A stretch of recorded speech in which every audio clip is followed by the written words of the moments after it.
Bueno, hoy empieza la física. Eh, Vamos a empezar en este video a ver las leyes de Newton. Lo voy a hacer en tres videos distintos, o no sé, al menos voy a dividir la clase, así lo pueden ir viendo, como estoy llegando justo. Lo voy a ir subiendo ahora, pero así pueden ir viendo este mientras hago el otro.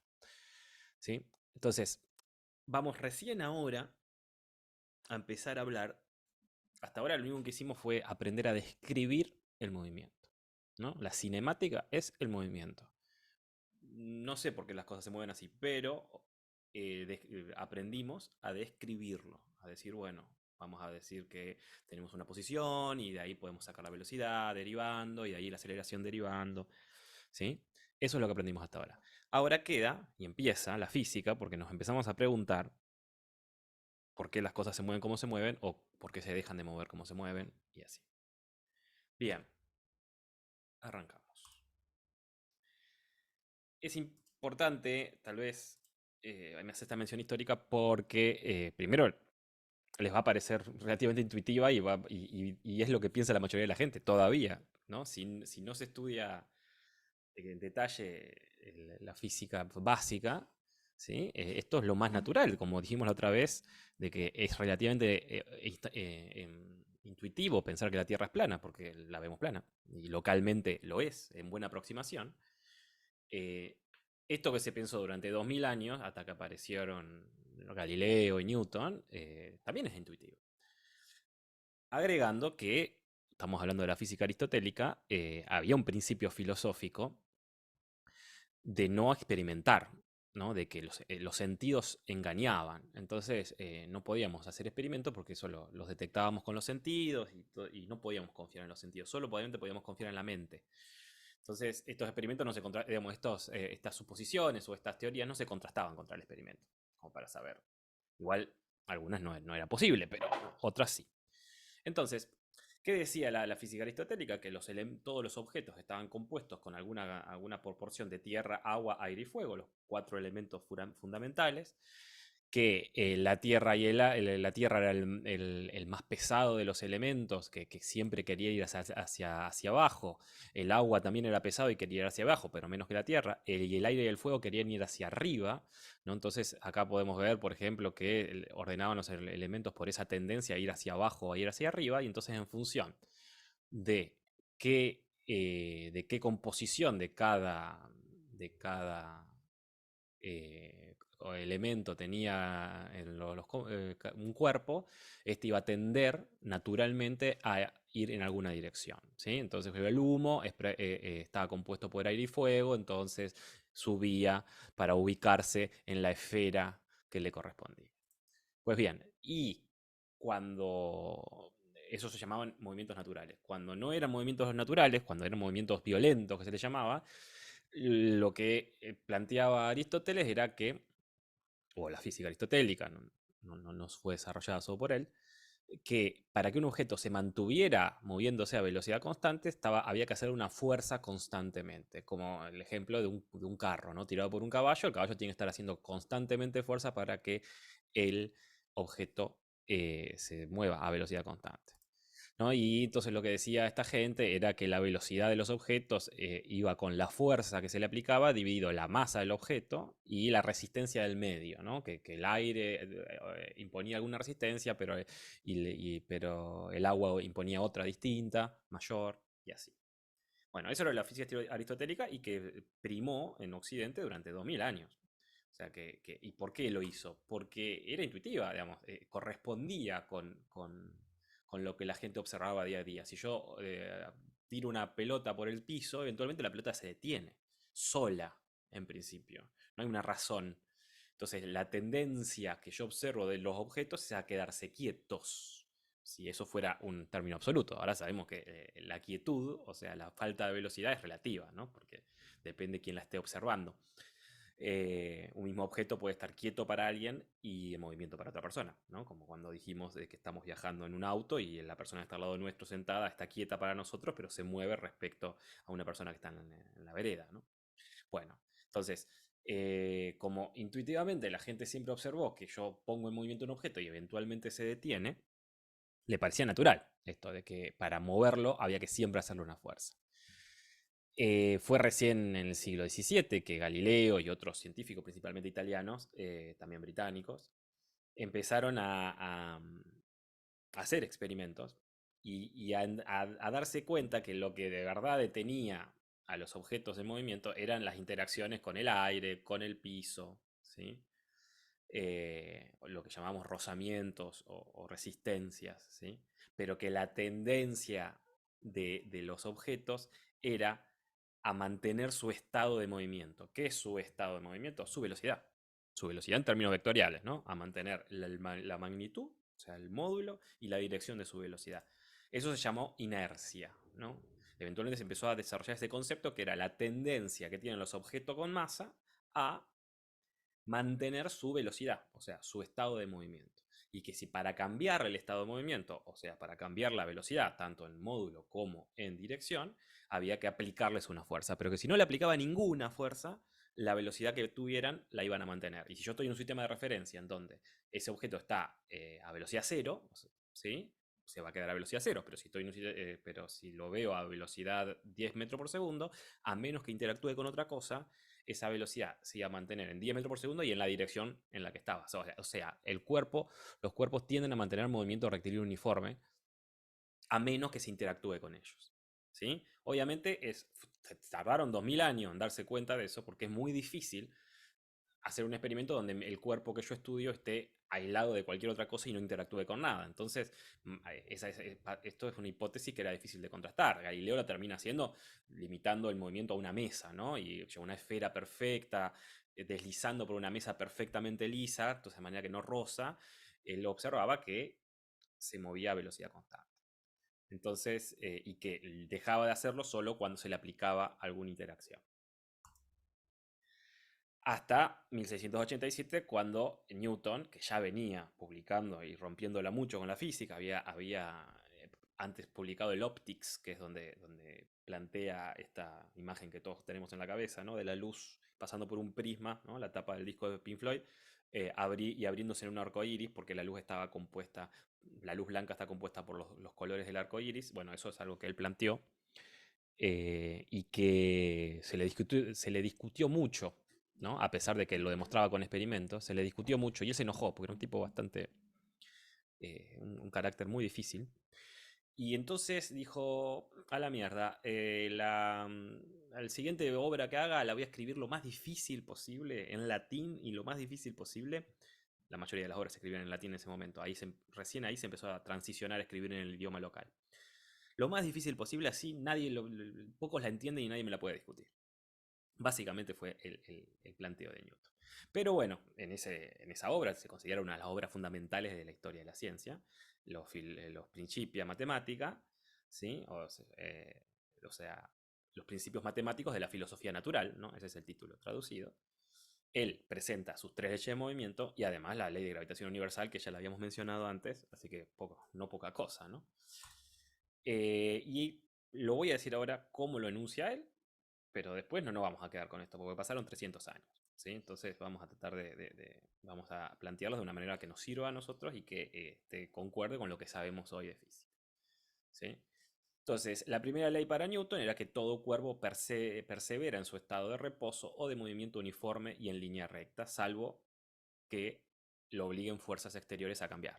¿No? Él separa su estado de reposo de movimiento en línea recta y hoy sabemos, insisto, que velocidad constante es velocidad constante. Velocidad constante en aquella dirección y 10 metros por segundo es velocidad constante. Velocidad constante en 0 metros por segundo y ninguna dirección, porque es el vector nulo, eso también es velocidad constante. Y es tan constante una como la otra. ¿Sí? En la misma situación, solamente que vista desde sistemas de referencia distintos. De nuevo, la persona que está sentada al lado mío en el auto tiene velocidad cero, constante, respecto a mí. Y el que está en la vereda tiene una velocidad no cero, constante, si el auto va a velocidad constante, respecto a mí. Entonces recuerden que dado como la posición es relativa, la velocidad también es relativa. ¿Sí?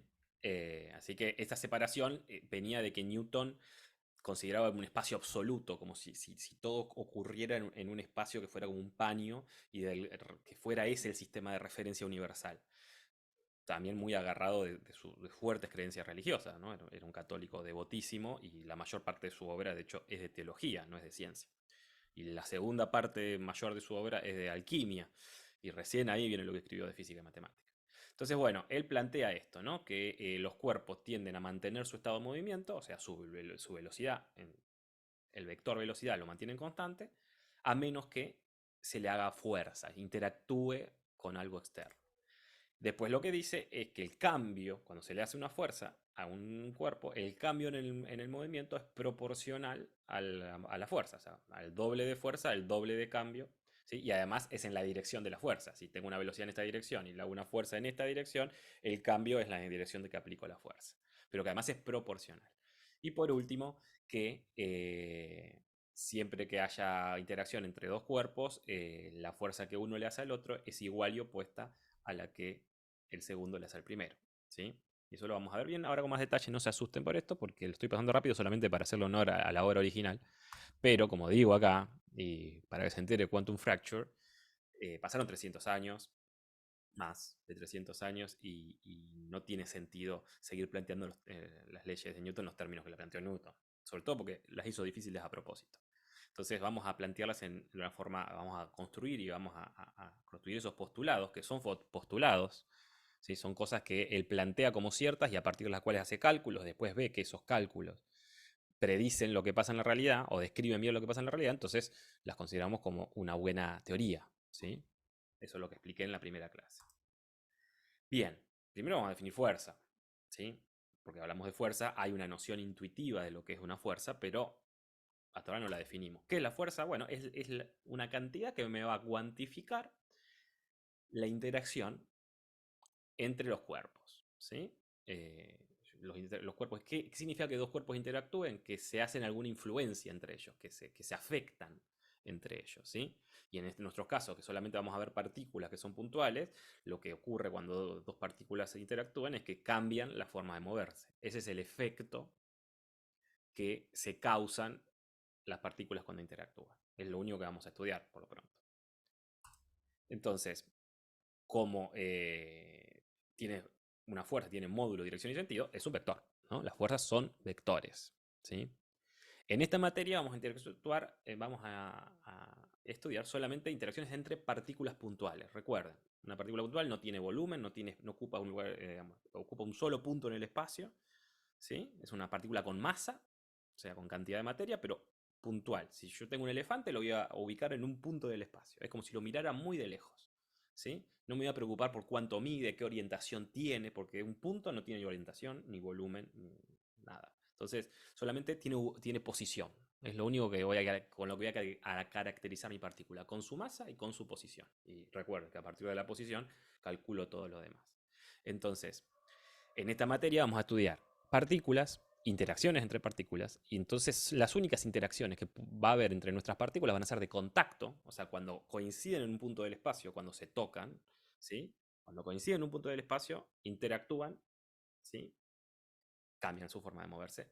Y la única fuerza a distancia que vamos a considerar, o sea, la única fuerza que no implica contacto que vamos a considerar es el peso, que es la fuerza que el planeta, la Tierra, le hace a todo lo que tiene masa, ¿sí? Que apunta siempre en la dirección del centro de la Tierra o del planeta en el que estás, ¿sí? Entonces, solo vamos a considerar fuerzas de contacto, o sea, cuando las partículas coinciden en posición, o sea, cuando se encuentran en un mismo lugar, y el peso. Son las únicas que vamos a considerar en esta materia. Después van a aparecer más adelante, pero por lo pronto nos vamos a remitir a este tipo de fuerza. Entonces, de nuevo, lo que queremos estudiar para lo que definimos la dinámica es entender el movimiento a partir de las fuerzas que lo afectan, ¿no? Cómo cambia la forma de moverse de las partículas en función de las interacciones de esas partículas con el universo, con lo que hay alrededor de ellas, ¿sí? De nuevo, ya habíamos dicho, el movimiento es relativo. La posición es relativa porque para mí la pantalla de mi computadora está a 1 metro, pero para alguien que está en la puerta de mi casa está a 5. Y la velocidad también es relativa porque si yo me estoy moviendo respecto a otro objeto, ¿sí? Alguien que está parado al lado de ese objeto lo va a ver quieto, yo lo voy a ver en movimiento. Si me planto un sistema de referencia donde, pegado a mí, ¿sí? Lo voy a ver en movimiento cuando otro observador que está parado al lado lo va a ver quieto. Entonces, el movimiento, la velocidad también es relativa. Entonces, lo que cada observador describe de una partícula, cómo cada observador describe el movimiento de una partícula, depende del observador. Depende de cada uno de los observadores y de qué le está pasando a ese observador. Entonces, eso es relativo, ¿sí? La forma de describir lo que le pasa a una partícula es relativa y depende del observador. Ahora, las fuerzas, ¿sí? Las interacciones de esa partícula con el universo es uno solo. Entonces, las interacciones de esa partícula con el universo son únicas, ¿sí? Entonces, por un lado tengo el movimiento, que es relativo y por ende depende del observador, pero por otro lado tengo las fuerzas que actúan sobre una partícula, las interacciones de esa partícula con el universo, y esas son únicas. Las tengo que describir siempre igual, ¿sí? O sea, son las únicas que hay. Entonces, porque el universo es uno. Entonces, ¿cómo concilio que de un lado yo quiero juntar la descripción del movimiento, que depende de quién la está mirando, con las interacciones de la partícula, que son únicas? No va a haber un segundo observador, no puede haber otro, otra cantidad de fuerzas, de interacciones de la partícula con el universo, porque son únicas, ¿sí? Entonces, ¿cómo concilio? Bueno, nada, significa que no todos los observadores me van a describir la misma física. Entonces, ¿con cuáles me quedo yo? Bueno, tengo que imponer una condición para elegir los observadores para los cuales yo voy a describir mi física, para los cuales yo voy a armar mi teoría. Los demás existen, son válidos, pero tienen otra física distinta. Voy a decir, bueno, lo que yo voy a decir de ahora en adelante vale para estos, ¿sí? Bueno, entonces, de nuevo, las interacciones de una partícula con el universo son únicas, pero la descripción del movimiento de la partícula depende del observador. Tengo que elegir qué conjunto de observadores voy a usar para describir mi movimiento, porque no son todos iguales. El caso más simple que me puedo imaginar es una partícula que no interactúa con el universo, que está libre de toda fuerza, que no la afecta nada. Bueno, entonces digo, ¿qué es lo razonable para esa partícula? ¿Qué tipo de movimiento le espero para la situación dinámica más simple, que es que no interactúe con nada? Y bueno, como medio agarrado de lo que veníamos diciendo antes, uno espera de una partícula que no interactúa con el universo, espera que su forma de moverse no cambie, ¿sí? No cambie para nada. ¿Y qué significa que su forma de moverse no cambie para nada? Que su velocidad sea constante, ¿sí? Puede ser constante en cero, ¿eh? Puede estar cero, también es una constante, y es una velocidad constante, cero.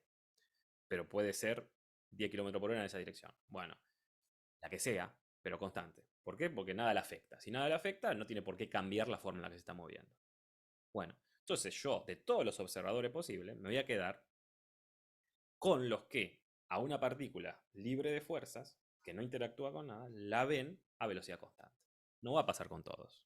Va a haber observadores que a una partícula libre de fuerza la van a ver con velocidad variable, o sea, con aceleración. Bueno, a esos yo no los no voy a describir desde su punto de vista la física. La voy a describir desde el punto de vista de los observadores que a una partícula libre de fuerza la ven con velocidad constante. Eso voy a llamar observadores inerciales, ¿sí?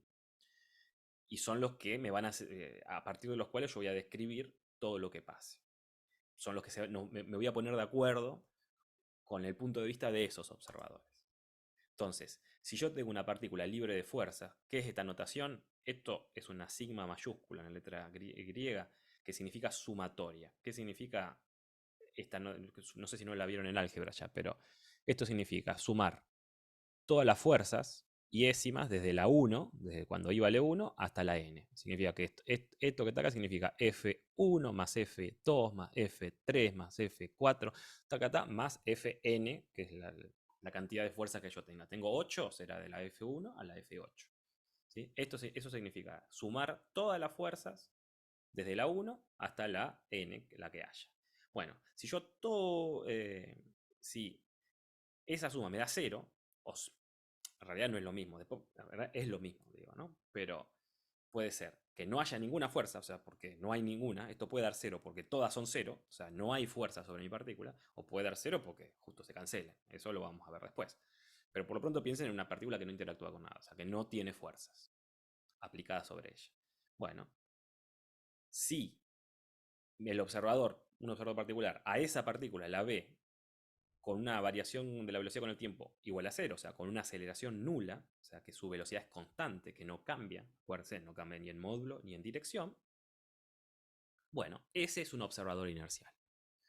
Vamos a llamar observador inercial a los sistemas de referencia desde los cuales una partícula libre de fuerza se vea con una aceleración nula, o sea, con velocidad constante, y son los que vamos a usar para describir nuestra física. Ese es el primer postulado de Newton. Es la definición del tipo de observador que yo voy a usar para describir mi física. Es el tipo de observador para el cual va a valer todo lo demás que voy a decir en acá en adelante. ¿Sí?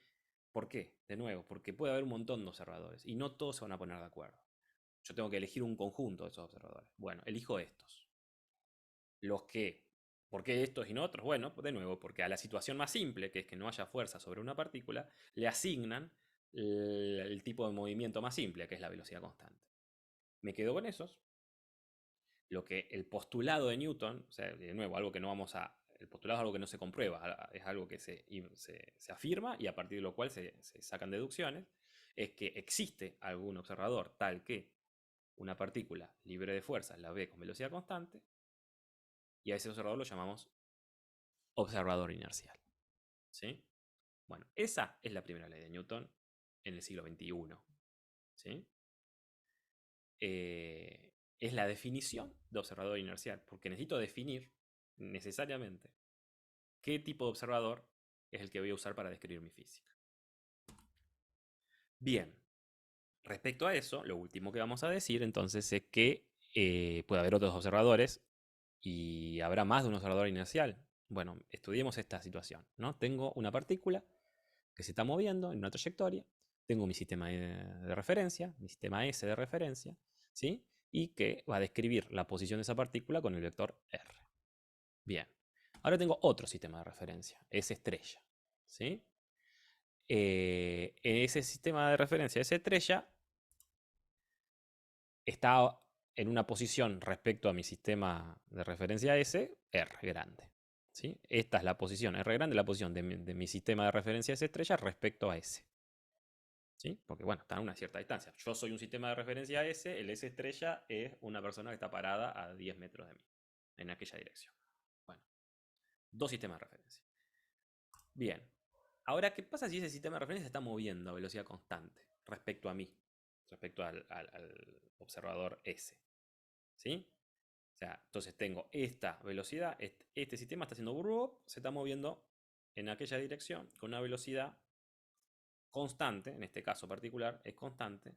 ¿Y a qué es igual esa velocidad? Bueno, a la derivada de r respecto de t, ¿no? Si r es la posición del sistema estrella respecto al sistema este, la velocidad del sistema estrella respecto al sistema este va a ser la derivada de r respecto de t, como siempre. O sea, esta es la velocidad de este sistema para respecto a este sistema, de la estrella respecto a el original. ¿Sí? Si la otra persona se está moviendo respecto a mí, bueno, tendrá una posición inicial y una velocidad constante, porque se está moviendo a velocidad constante, podría no estarlo. En este caso particular, a velocidad constante, respecto a mí. Entonces, ahora, la partícula que está pasando, la describimos los dos. ¿Sí? La describo yo y la describe la otra persona que se está moviendo respecto a mí a una velocidad v, constante. ¿Sí? En su sistema de referencia, esa partícula va a tener una posición R estrella. ¿Sí? Porque, bueno, esa persona está en otro lado y se está moviendo. Bien. Fíjese acá sale del dibujo, ¿no? R estrella en mi sistema de referencia, ¿a qué es igual? A la resta de estos dos. Fíjese que es el vector que va desde R hasta la partícula, donde R, desde R grande hasta la partícula, donde R chiquita es la posición de la partícula para mi sistema de referencia. ¿Sí? Entonces, R estrella es o sea, la posición de la partícula en el sistema que se está moviendo respecto a mí, es la posición en mi sistema menos la posición de ese sistema respecto a mí. ¿Sí? La posición en mi sistema de la partícula menos la posición del sistema que se está moviendo respecto a mí. ¿Sí? Sale de acá del dibujo. Recuerden que cómo era la resta de dos vectores. Era el vector que iba de la punta de uno a la punta del otro. ¿Sí? Entonces ahora yo quiero saber, bueno, ¿qué velocidad ve el otro tipo? ¿sí? El otro tipo, quiero saber cómo es la velocidad en el sistema estrella. ¿Qué hago para saber la velocidad? Como siempre, derivo. La velocidad en el sistema estrella, entonces, es derivar esto y por ende derivar esto. La velocidad en el sistema estrella es la derivada de esto, es la derivada de una resta, o sea, la derivada del primero menos la derivada del segundo. ¿Cuál es la derivada de r respecto de t? Bueno, la velocidad en mi sistema. ¿Sí? Esto es de r, esto es r'. ¿Sí? Es la velocidad de mi sistema. ¿Y cuál es la derivada de r grande respecto a t? Bueno, es la velocidad grande, v grande esta, que es la del sistema, la de la persona que se está moviendo respecto a mí. ¿Sí? Cómo varía la posición del otro sistema de referencia respecto a mí. Entonces, acá decimos, ¿no? La posición es relativa, porque cambia para otro sistema de referencia. La velocidad también es relativa, porque cambia otro sistema de referencia. Ahora, ¿qué pasa si quiero saber la aceleración? Bueno, derivo esto. Derivo la velocidad para obtener la aceleración. Derivo esto y me queda la variación. El primer término es derivar v respecto de t. La velocidad en mi sistema. Eso me da la aceleración en mi sistema. Y ahora tengo que derivar v grande respecto de t, pero dijimos que era constante. ¿Sí? Este tipo se está moviendo a velocidad constante. Y entonces la derivada de una constante me da 0. Entonces, ¿qué pasa? ¿Qué conclusión saco de ahí? Es que si la otra persona se mueve a velocidad constante respecto de mí, la aceleración que va a medir para esta partícula es la misma que la mía. ¿Sí? Para un sistema que se mueve a velocidad constante respecto al otro, las aceleraciones son iguales. Los dos miden la misma aceleración para la misma partícula. ¿Sí? ¿Por qué? Porque como la velocidad constante, cuando derivo acá se va. ¿Sí? Y me queda la misma aceleración para los dos sistemas. ¿Qué me dice eso entonces? Bueno, que si, por ejemplo, en el sistema S la aceleración de la partícula es 0, en el sistema S estrella también va a ser 0. ¿Y entonces qué significa? Que si la partícula es libre de fuerzas, está libre de fuerzas, ¿sí? El sistema S es inercial si la ve con velocidad constante. Entonces, si el otro también la ve con velocidad constante, también es inercial. O sea que a una partícula libre de fuerzas, dos sistemas que se están moviendo a velocidad relativa constante, los dos la van a ver con velocidad constante. O sea, con la misma aceleración. En el caso que uno la vea con aceleración 0, el otro también la ve con aceleración 0. Entonces, si es libre de fuerzas y este la ve con aceleración 0, este es inercial. Y como el otro también la ve con aceleración 0, también es inercial. Entonces, ¿qué decimos? Que si dos sistemas de referencias se están moviendo a velocidad constante uno respecto del otro, si uno es inercial, el otro también. ¿Sí?